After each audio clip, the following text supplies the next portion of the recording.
So before I actually get into what, I thought I would do a video pretty much touching on something that a lot of you girls go through, especially when you're starting off on something new, like a new training program, or you're doing something dramatic. Well, it doesn't seem dramatic, but when you have to do it, it is.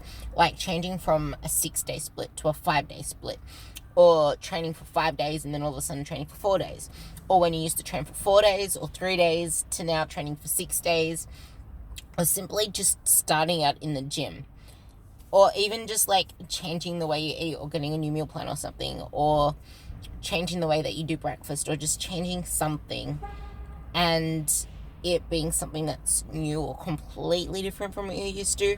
Or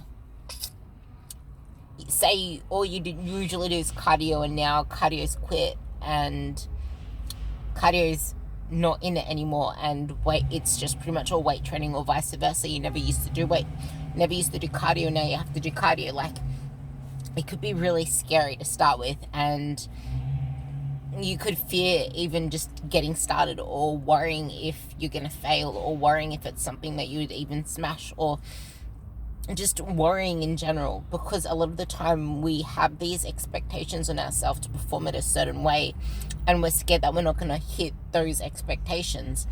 And even if it's not just trying to hit expectations, it's what if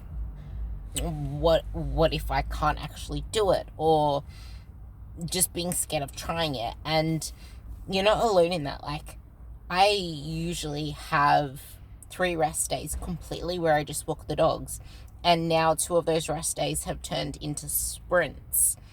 And the last time I had cardio put into the rest days, it was just performing steady state cardio at a given heart rate.